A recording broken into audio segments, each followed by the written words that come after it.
প্রথমেই আপনাদেরকে কংগ্রাচুলেশনস, আপনারা এই বছর ক্লাবের ট্রেজারারের দায়িত্বটা নিয়েছেন। তবে সবচেয়ে বড় চ্যালেঞ্জেস হচ্ছে সবচেয়ে আনপপুলার পজিশন এটা। হ্যাঁ, মানে সেক্রেটারি ট্রেজারার তারা বিভিন্ন জনকে বিভিন্নভাবে হ্যাপি করতে পারে, ট্রেজারার কখনো হ্যাপি করতে পারে না। কেননা ট্রেজারারের রোলটাই হচ্ছে যে ভাই আপনি টাকা দেন, টাকা দিলে অন্যান্যরা আবার শুরু করে ভাই আমাকে হিসাব দেন। দিন শেষে হিসাব মন মতো না হলে তখন আবার এটা নিয়েও শুরু হয় একটা মনোমালিন্য বলবো না, একটা ভুল বোঝাবুঝি শুরু হতে পারে। আমি প্রথমেই বলবো যে আপনারা ইলেক্টেড হয়েছেন একটা চ্যালেঞ্জিং পজিশনের জন্য। আমরা এটা অবশ্য সবাই জানি যে আমাদের হায়ারার্কিটা কি। আমরা ক্লাবের পরে ডিস্ট্রিক্ট, ডিস্ট্রিক্টের পরে এরিয়া, এরিয়ার পর আমাদের থাকে কনস্টিটিউশনাল এরিয়া, এরপর আমাদের মাল্টিপল ডিস্ট্রিক্ট কনস্টিটিউশনাল এরিয়া এবং এলসিআই আমাদের যেটা হচ্ছে ইন্টারন্যাশনাল অ্যাপেক্স বডি। তার মানে হচ্ছে বোর্ড অফ ডিরেক্টরস এবং ইন্টারন্যাশনাল প্রেসিডেন্ট। আমাদের এই বছর ইন্টারন্যাশনাল প্রেসিডেন্ট হচ্ছে এপিসি। ট্রেজারের পজিশনটা ক্লাবের মধ্যে তাহলে কোথায়? এটা হচ্ছে ট্রেজারার কিন্তু বোর্ড মেম্বার। মানে আমরা যদি ক্লাবের মধ্যে দুইটা পার্ট ধরি, একটা হচ্ছে জেনারেল মেম্বারশিপ আর একটা হচ্ছে বোর্ড মেম্বারশিপ। সো ট্রেজারার কিন্তু পার্ট অফ বোর্ড এবং ট্রেজারার রেসপন্সিবিলিটি কি? সব ফিনান্সিয়াল ম্যাটার উনি হ্যান্ডেল করবেন। ফিনান্সিয়াল ম্যাটার বলতে কালেকশন, পেমেন্ট এবং রিপোর্টিং, তাই তো? সো এখানে যখন কোন একটা ট্রেজারার প্রথমে দায়িত্ব নেয়, প্রথমে তাকে কি করতে হয়? তাকে একটা ফাইন্যান্সিয়াল বাজেট তৈরি করতে হয়। বাজেটটা কিরকম? বাজেটটা কিরকম? আমি নেক্সট ইয়ারে কি কি খাতে খরচ করব। সো কি কি খাতে খরচ করার জন্য আমার প্রথম দরকার কি? প্রথম দরকার হচ্ছে আমরা আসলে কি কি প্রোগ্রাম করব। প্রোগ্রামটা কে সাজাবে? প্রেসিডেন্ট এবং সেক্রেটারি। সো সেক্রেটারি ট্রেজারারকে জানাবে যে আমরা নেক্সট ইয়ারে বা এই যে 2025 2026 সালে এই প্রোগ্রাম করব। তাহলে এই প্রোগ্রাম করতে কত টাকা খরচ হবে এটার একটা আইডিয়া দিবে ট্রেজারার। সেই অনুযায়ী ট্রেজারার একটা বাজেট পেশ করবে। এটা তো গেল প্রোগ্রামের। এর বাইরে আরেকটা খরচ আছে না আমাদের? Dues, international dues, local dues, হ্যাঁ, বা অন্যান্য বিভিন্ন প্রোগ্রামে আমরা যে পার্টিসিপেট করব সেই পার্টিসিপেশনের একটা ফিস। এটা আমরা ক্লাবের মধ্যে থেকেও কালেকশন করতে পারি, ক্লাব কালেকশন করে ডিস্ট্রিক্টে দিতে পারে, বা সরাসরি কেউ এসে ডিস্ট্রিক্টেও এটা রেজিস্ট্রেশনটা করতে পারে। সো এই রেজিস্ট্রেশনের খরচটা আমরা ক্লাবের খরচের মধ্যে রাখবো কি রাখবো না সেটা আমাদের নিজস্ব সিদ্ধান্ত। কিন্তু ক্লাবের ডিউজ, ইন্টারন্যাশনাল ডিউজ, ক্লাবের প্রোগ্রামের খরচ, এগুলো কিন্তু আমার আসলে ক্লাবের ভিতরেই ক্লাবের হিসাবের মধ্যেই থাকবে। এবং কোন কোন প্রোগ্রাম করবো, কোন কোন ডিউজে কত টাকা যাবে সেগুলোর হিসাব আমাদেরকে ক্লাব ট্রেজারার বছরের শুরুতে একটা বাজেট তৈরি করে দিবে। তাহলে ডিউজটা কোথেকে বুঝতে পারবো? যেমন ইন্টারন্যাশনাল ডিউজ কোথেকে আমরা জানি? ইন্টারন্যাশনাল প্রত্যেক বছর জুনের 30 তারিখে পরের বছরের 6 মাসে কিন্তু ডিউজটা জানায় দেয় যে নেক্সট 6 মাসে আপনাকে এত ডলার ডিউজ পেমেন্ট করতে হবে। সো ওইখান থেকেই কিন্তু ক্লাব ট্রেজারার ইন্টারন্যাশনাল ডিউজের বাজেটটা করে ফেলতে পারে। লোকাল ডিউজ কি হবে? আমরা জানি নেক্সট উইকে আমাদের ক্যাবিনেট মিটিং। ক্যাবিনেট মিটিংয়ে ক্যাবিনেট যেটা লোকাল ডিউজ আমাদেরকে অ্যাপ্রুভ করবে সেটাই হবে লোকাল ডিউজ, তাই তো? তাহলে এই অনুযায়ী বাজেট তৈরি করলো, সেই বাজেট অনুযায়ী এখন কালেকশন করবে, কালেকশনের হিসাবগুলো রাখবেন এবং হিসাবগুলো এরপর বছর শেষে একটা অ্যাকাউন্টস তৈরি করে অ্যাপ্রুভ করাবেন। জুন মাসে আমাদের যে বোর্ড মিটিংটা হবে, মানে 2026-এর জুনে, এই বছরের ট্রেজারার 2026-এর জুনে বোর্ড মিটিংয়ে তার হিসাবটা প্লেস করবেন, অ্যাপ্রুভ করাবেন এবং নেক্সট ট্রেজারার হাতে তুলে দিবেন। এখন আমরা আজকে বেসিক্যালি দেখব যে আমি যখন রিপোর্টটা করি তখন আসলে কিভাবে করলে এটা আমাদের জন্য ম্যানেজেবল থাকে, আমাদের জন্য সহজ হয়। কারণ আমরা সবাই আসলে ব্যস্ত। হ্যাঁ, আমাদের সবারই নিজস্ব ব্যস্ততা আছে, নিজস্ব অনেক ইনভলভমেন্ট আছে। এর মধ্যে ট্রেজারার সাহেবের ইনভলভমেন্ট না থাকে, মানে অন্যান্য জায়গায় ইনভলভমেন্ট থাকবে, এটাই স্বাভাবিক। কিন্তু তাকে কিভাবে হিসাবটা করলে প্রত্যেকটা প্রশ্ন কি ধরনের প্রশ্ন আসতে পারে, সেই প্রশ্নগুলো কিভাবে প্রিপারেশন নিতে পারে, সেই জিনিসটা আমরা এক্সেলে দেখব। আচ্ছা, এরপর আমি মেম্বারশিপ ডিউজ রোস্টার এগুলো আমরা সব এক্সেল ফাইলটা দেখলে বুঝতে পারবো। আমি শুধু একটা জায়গায় টাচ করবো, এখানে আমাদের সোর্স অফ ইনকাম। হ্যাঁ, আমাদের সোর্স অফ ইনকাম আমি প্রথমেই বললাম যে আমাদের কিছু ইনকাম বা এক্সপেন্ডিচার রিলেটিং টু ডিউজ, আর কিছু হচ্ছে প্রোগ্রাম। তো প্রোগ্রামটাকে আমরা বলি প্রজেক্ট, আর ডিউজ বাকি যেগুলো আছে সেগুলো হচ্ছে অ্যাডমিনিস্ট্রেটিভ। সো এইখানে একটা থাম রুল আছে। সেই থাম রুলটা হচ্ছে কি, অ্যাডমিনিস্ট্রেটিভ পারপাজের ইনকাম আপনি প্রজেক্টে খরচ করতে পারবেন। যদি প্রজেক্টে শর্টফল হয়, আপনি অ্যাডমিনে যদি সারপ্লাস থাকে সেখান থেকে নিতে পারবেন। কিন্তু প্রজেক্টের খরচ আপনি অ্যাডমিনে আনতে পারবেন না। এটা কেন বলেন তো? কোনো আইডিয়া? G please. জি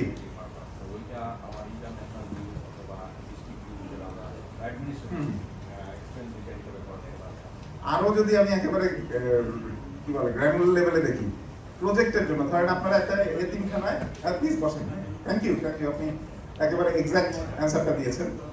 আপনারা কোন একটা এতিমখানায় একটা প্রোগ্রাম করবেন, হ্যাঁ, ধরেন খাবার দাবারের আয়োজন করলেন, সেটা দিলেন হচ্ছে আপনাদের জাকাত ফান্ডের টাকা। এখন জাকাত ফান্ড থেকে আপনার 10,000 টাকা উঠলো, খরচ হলো 9,000 টাকা, 1,000 টাকা রয়ে গেল। এই 1,000 টাকাতে যদি আপনি পার্সোনাল ডিউজ দেন, সেটা কি ঠিক হবে? তাই না? সো প্রজেক্টের জন্য যেটা আমরা সার্ভিস পারপাসে যে টাকাটা তুলবো, সেখান থেকে যদি সারপ্লাস হয়, ফান্ডটা আমি রেখে দিব, পরের ট্রেজারারকে দিয়ে দিব। কিন্তু সার্ভিস প্রজেক্ট করতে যে আমার শর্টফল হলো, আমি অ্যাডমিন পারপাসে যে ইনকাম আছে, সেখানে ফান্ডে টাকা আছে, সেই টাকাটা দিয়ে কিন্তু আমি প্রজেক্টে ভর্তুকি দিতে পারবো। আচ্ছা, তাহলে প্রজেক্টে প্রথমে আমরা দেখি অ্যাডমিন ইনকাম গুলো কি কি। নিউ মেম্বার এনরোলমেন্ট ফি, আমরা জানি একজন নতুন মেম্বার যদি আমাদের ক্লাবে জয়েন করে, তাকে একটা জয়েনিং ফি দেওয়া লাগে, তাই না? যেটাকে আমরা বলি এনরোলমেন্ট ফি। সো এটা হচ্ছে অ্যাডমিন পারপাসে আমার ইনকাম। এটা তো আমি অ্যাকচুয়ালি ক্লাবে রিসিভ করলাম, আমি তো আবার দিয়ে দিব, ইন্টারন্যাশনালে দিয়ে দিব। সো এটা আসলে কন্ট্রা আমরা বলি যে এই সাইডে পেলাম, এই হাতে পেলাম, ওই হাতে দিয়ে দিলাম। ক্লাব মেম্বারস ডিউজ, ক্লাব মেম্বারদের যে অ্যানুয়াল ডিউজ হবে ইন্টারন্যাশনালে, সেই ডিউজটা আমরা তো কি করব মেম্বারদের থেকে নিব, আবার ব্যাংকে দিয়ে দিব। দেন লেভি ফ্রম লায়ন্স, যদি লায়ন্সদের কোনো লেভি ধরা হয়, কিরকম লেভি, যে এই বছর যারা ধরেন আমার ক্লাবের প্রেসিডেন্ট, সেক্রেটারি, ট্রেজারার হবে, তারা ক্লাবে একটা ডোনেশন দিবে। হ্যাঁ, ধরে দিলাম একটা লেভি 10,000 টাকা করে তারা ডোনেশন দিবে, যেহেতু তারা এবার গুরুত্বপূর্ণ পজিশন হোল্ড করছে। সো এটাকে আমরা বলি লেভি। যেমন ডিস্ট্রিক্টেও এক সময় ছিল যে আপনি যদি ক্যাবিনেট মেম্বার হতে চান, তাহলে একটা লেভি দিতে হবে, প্রায় 3,000 টাকা। পার ক্যাবিনেট মেম্বার যদি ওই টাকাটা ডিস্ট্রিক্টে কন্ট্রিবিউট করে, কিন্তু অনেক বড় ফান্ড হয়। Pay to star collection, pay to স্টারের কনসেপ্টটা এখন অবশ্য নাই, হ্যাঁ, বাট আমাদের ছিল, আমিও রেখে দিছি। আসলে ওই যে ক্লাব মিটিং এর ডিসিপ্লিন মেইনটেইন করার জন্য একজনকে রোল দেওয়া হয় যে সে ডিসিপ্লিন মেইনটেইন যে করবে না তাকে ফাইন করবে। সো ওই ফাইনটা হচ্ছে পে টু স্টারের কালেকশন। দেন হচ্ছে কি registration for hospitality in the meeting. Meeting এ আমি মিটিং কল করলাম, মিটিং করছি আমরা ধরেন কোন একটা রেস্টুরেন্টে, সেখানে একটা খরচ আছে, সেই খরচের পারপাসে আমি মিটিং এর একটা রেজিস্ট্রেশন ফি ধরলাম, সেটা হচ্ছে আমাদের administrative income. Advertisement, space donation etcetera in the souvenir bulletin etcetera. এইখানে একটু ক্লারিটি দরকার। আমরা যদি কোনো অ্যাডভার্টাইজমেন্ট বা স্পেস ডোনেশন, মানে আমি একটা সুভিনির বের করলাম, সুভিনির মধ্যে স্পেস একটা দিলাম, এই সুভিনিরটা আমি পাবলিশ করলাম হচ্ছে ধরেন আমাদের ইনস্টলেশন প্রোগ্রাম, তাহলে এটা কিন্তু আমরা অ্যাডমিনে ধরবো। আর এটা যদি এরকম হয় যে আমি একটা সার্ভিস প্রজেক্টের জন্য, ফান্ড রেজিং এর জন্য সুভিনির করলাম, তাহলে সেটা হয়ে যাবে আবার সার্ভিসের জন্য। ঠিক আছে? আমি মানে আমি ডোনেশন নিব বা অ্যাডভার্টাইজমেন্ট পারপাসে আমি ফান্ড জেনারেট করব, সেটা পারপাস যদি হয় সার্ভিস, তাহলে সার্ভিস ফান্ড, যদি অ্যাডমিনিস্ট্রেটিভ হয় তাহলে অ্যাডমিনিস্ট্রেটিভ ইনকাম। এবার আসে দিচ্ছি, দেন আছে ডিস্ট্রিক্ট ডিউজ, সেই প্রিন্টিং, স্টেশনারি এন্ড পোস্টেজ, আমরা বিভিন্ন খাতাপত্র মেইনটেইন করি না, তো এগুলো তো কিনতে হয়। সো এগুলো কেনার জন্য যে খরচ, সেটা হচ্ছে administrative expense. Hospitality expense in meeting, আমরা রেগুলার ক্লাব মিটিং, স্যার আমার জানা মতে যে এখন আর নাই। জি, কালেকশনটা কি ছিল, হোয়াট ইজ ইট? এটা টেক টুইস্টারের আগে একটা পজিশন ছিল ক্লাবে, এবং তার রোলটা ছিল যে ক্লাবের মিটিং এর মধ্যে ডিসিপ্লিনটা এনশিওর করার জন্য সেই কিছু পেনাল্টি ইম্পোজ করতো। যে কেউ যদি ক্লাব মিটিং এর মধ্যে গসিপিং করে পাশের লোকজনের সাথে, বা টিম করে আসে নাই, যেমন আমি আজকে টিম করে আসি নাই, হ্যাঁ, টেক টুইস্টার নাই বলে আমার ফাইন দিতে হচ্ছে না। সো এরকম ডিসিপ্লিনারি ইস্যুতে সে ফাইন করতে পারতো, এবং সেই ফাইনটা কালেকশনটা আমরা টেক টুইস্টারের কালেকশন করতাম। এখন এই পজিশনটা নাই। We introduce this again because as you are not wearing pin, many of us attend the meeting without a pin, and sometimes they come late. So for late coming, there should be a fine, and for not wearing pin or not following the Lions Code of Ethics, it should be imposed, I suggest. জি, এটা actually international বোর্ডের decision, আমরা আপনার সাজেশনটাকে ওনাদের সাথে communicate করতে পারি, but এটা ইমপ্লিমেন্টেশনের authority actually আমাদের এন্ডে নাই। তো আমরা এটা পরবর্তীতে ইন্টারন্যাশনালের সাথে কমিউনিকেট করে তাদেরকে জানাতে পারি। Then subsidy in the project fund, আমি বলেছিলাম যে প্রজেক্ট ফান্ডে যদি কোনো সাবসিডি দিতে হয় সেটা আমরা চাইলে এখান থেকে দিতে পারি। এবার আসেন প্রজেক্টের ইনকামগুলোকে আমরা দেখি। প্রজেক্টের ইনকামের একটা সোর্স হতে পারে অ্যাডমিনিস্ট্রেটিভ থেকে subsidy, advertisement, space donation, etcetera in souvenir bulletin, যেটা যদি কোনো প্রজেক্টের জন্য হয়ে থাকে। ধরেন আমি অক্টোবর সার্ভিস উইক আমরা করি, অক্টোবর সার্ভিস উইকের জন্য আমি একটা সুভিনির বের করলাম, সেখানে আমি স্পেস ডোনেশন দিলাম, সেটা আমার সার্ভিস প্রজেক্টের part. Donation from Lions, raffle, American auction, cultural show, আমরা এই ধরনের বিভিন্ন ফান্ড জেনারেটিং ইনিশিয়েটিভ নেই। ফান্ড জেনারেটিং ইনিশিয়েটিভ থেকে আমার যে ইনকামটা আসে সেটা আমরা প্রজেক্টের পারপাসে আমরা খরচ করি। আর আছে সানশাইন কালেকশন। সানশাইন কালেকশনটাও একটা প্র্যাকটিস আছে। সানশাইন কালেকশনটা হচ্ছে প্রত্যেক মিটিংয়ে আমরা মেম্বারদেরকে রিকোয়েস্ট করতে পারি যে আপনারা নিজেদের ইচ্ছা মতন পছন্দ মতন একটা ডোনেশন করে। এটা হচ্ছে আমরা বলতাম সানশাইন কালেকশন। সানশাইন কালেকশনটাও পার্ট অফ আমাদের প্রজেক্ট ইনকাম। প্রজেক্টের এক্সপেন্সগুলো ঠিক একইভাবে পার্মানেন্ট প্রজেক্ট হতে পারে, ইনসিডেন্টাল হতে পারে, অক্টোবর সার্ভিস উইক হতে পারে, যে কোনো প্রজেক্টের জন্য আমরা খরচ করতে পারি। ডিস্ট্রিক্ট প্রোগ্রামের খরচগুলো আমরা প্রজেক্টের মধ্যে ধরে থাকি।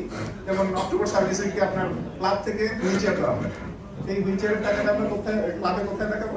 প্রজেক্ট এক্সপেন্সে। October service week, Ramadan service week, puja activities, এই বিভিন্ন যেই আমরা সার্ভিস অ্যাক্টিভিটিসগুলো করি সেখান থেকেও আমাদের ক্লাবের প্রজেক্ট পারপাসে খরচ হয়ে থাকে।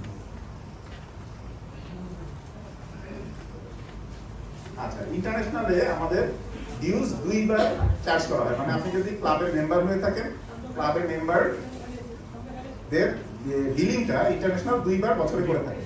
একটা হচ্ছে জুলাইতে বা জুনের 30 তারিখ, হ্যাঁ জুনের 30 তারিখ করে, যেহেতু আমাদের সাথে ইউএসএ টাইম গ্যাপ, আমরা এটা পাই জুলাইয়ের 1 তারিখে।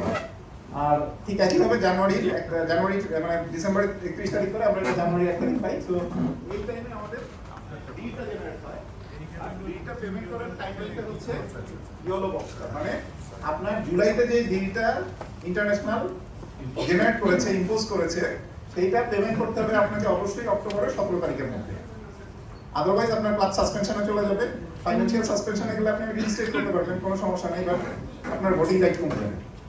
যখনই একটা ক্লাব সাসপেনশনে চলে যায়, ভোটিং রাইটটা কমে আসে। ঠিক একইভাবে জানুয়ারিতে এপ্রিলের মধ্যে পেমেন্ট করতে হবে। আবার যদি এপ্রিলে আমাদের যেমন এই বছরের কনভেনশন আমরা করবো হচ্ছে ইনশাআল্লাহ মে মাসে, তো আপনাদেরকে আলটিমেটলি মার্চের মধ্যে পেমেন্টটা ক্লিয়ার করে দিতে হবে। আদারওয়াইজ আমাদের যে ইন্টারন্যাশনাল ডিউজ কনভেনশনের 15 দিন আগে ক্লিয়ার না করলে সেখানে আবার ভোটিং রাইটটা ড্রপ হয়ে যায়। তো আমার রিকোয়েস্ট থাকবে আপনারা কাইন্ডলি ফার্স্ট ইনস্টলমেন্টটা, মানে ফার্স্ট 6 মান্থসের যে ইনস্টলমেন্ট, সেটা অক্টোবরের মধ্যে ক্লিয়ার করে দিবেন। নেক্সট 6 মাসের যেটা, সেটা যদিও এপ্রিল পর্যন্ত সময় আছে, বাট আমি সাজেস্ট করবো আপনাদেরকে মার্চের মধ্যে ক্লিয়ার করে দেওয়ার জন্য। এটা কিন্তু স্ট্যান্ডার্ড চার্টার্ড ব্যাংকে জমা দিতে হয়, আপনারা সরাসরি জমা দিতে পারেন, এখানে ডিস্ট্রিক্টের কোনো ইনভলভমেন্ট নাই।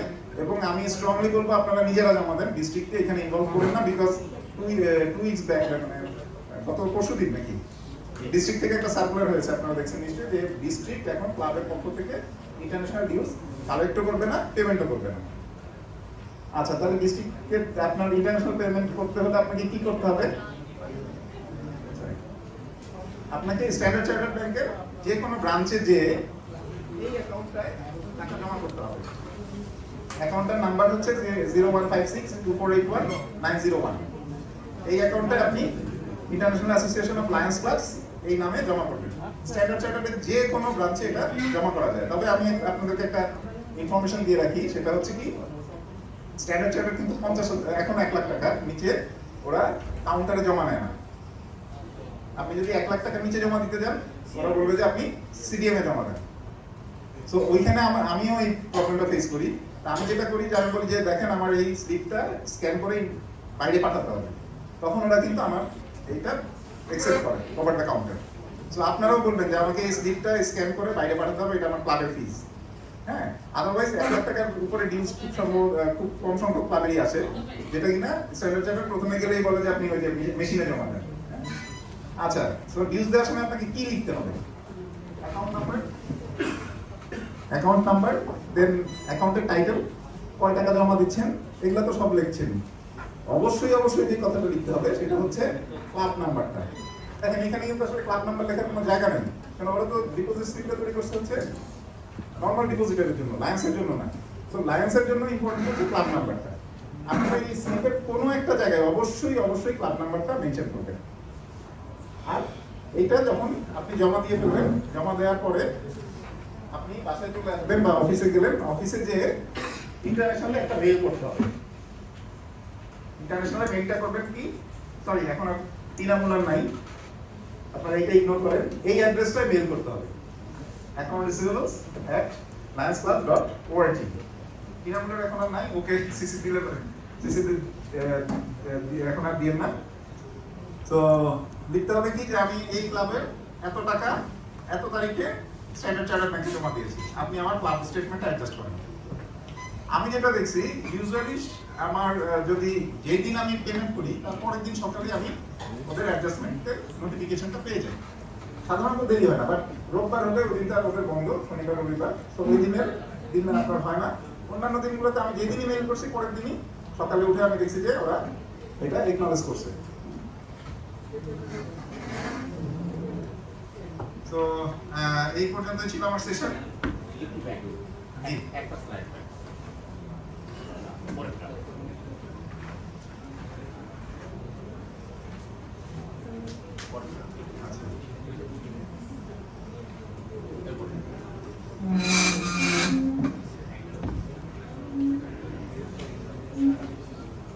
এখানে আপনাদেরকে যেটা খেয়াল রাখতে হবে যে অনেকে কনফিউজ হয়ে যায়, আমাদের এখন তো নাম আর এটা না, এখন তো নাম হচ্ছে লায়েন্স ইন্টারন্যাশনাল, তাহলে টাইটেলটা আমরা এটা দিব কেন?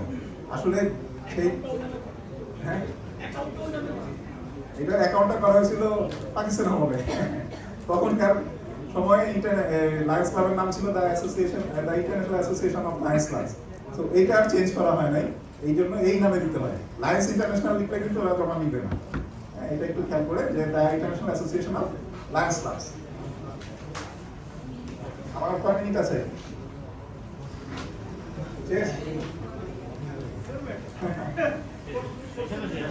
না, আমি অ্যাকচুয়ালি এরপর এক্সেলে একটা আমরা যেভাবে মেইনটেইন করি ওইটা একটু শেয়ার করবো আপনাদের সাথে।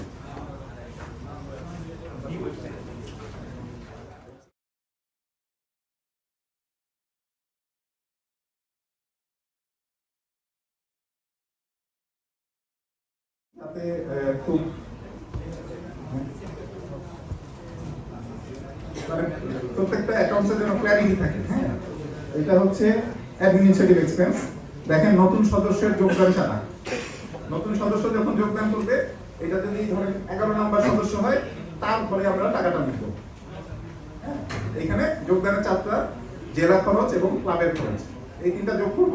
তাহলে দেখেন আমি নতুন সদস্য যোগদানের ফলে কত টাকা এই সারা বছরে চার্জ করলাম, সেই টাকাটা কিন্তু আমি যখন এইদিকে চলে আসবো, এদিকে আবার একটা টোটাল ঘর আছে, টোটাল ঘর থেকে আমি পেয়ে যাবো টোটাল কত হলো এবং কোন সদস্য থেকে আমার এটা পাওনা হলো সেটা তার ঘরে যোগ হয়ে গেল। এরপরে দেখেন আছে কি লায়েন্স লেভি, আমি যেটা বলেছিলাম বাৎসরিক চাঁদা, আমাদের অ্যানুয়াল ডিস্ট্রিক্ট ডিউজ, যেটা ইন্টারন্যাশনাল ডিউজ, এটা প্রত্যেকটা ঘর এখানে কিন্তু আমাদের তৈরি করা আছে। আমি যে ঘরগুলোর কথা, যে হেডগুলোর কথা বলেছিলাম সেগুলো সব তৈরি করা আছে এবং আপনি দেখেন প্রত্যেকটা মেম্বার ওয়াইজ আমরা এখানে লিখে রাখি এবং টোটাল কত টাকা হলো সেটা আমার হিসাবে চলে আসে। দেন আমি কালেকশনটা আমার একইভাবে লিখে রাখি, সেম হেডে ওইখানে চার্জ করলাম কি যে কার কাছ থেকে কত টাকা পাবো, আর এখানে লিখে রাখি কার কাছ থেকে কত টাকা পেলাম। ঠিক আছে, তাহলে দুইটাকে যখন আমি মিল করবো মানে ম্যাচ করাবো, তখন আমি পেয়ে যাবো আসলে কার কাছে কত টাকা বকেয়া দিল। এই যে সামারিতে গেলে দেখেন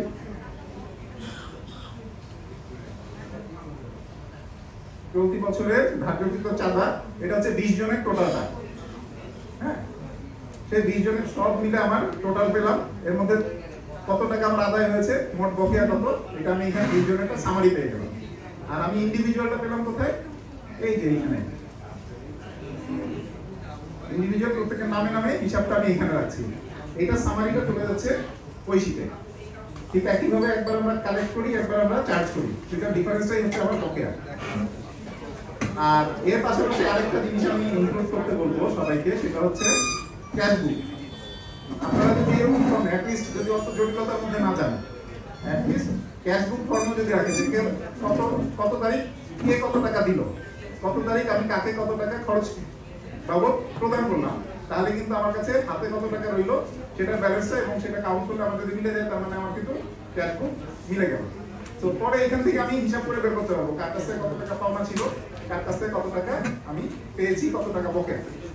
অ্যাটলিস্ট ক্যাশ বুকটা যদি আপনারা মেনটেন করেন, তাহলেই ক্লাবের হিসাবের ব্যাপারে যে জটিলতাটা সেটা এড়ানো যাবে। থ্যাংক ইউ ফরিদ ভাই। Thank you Saiful Islam. আমরা ওনার জন্য একটা করতালি দিতে পারি।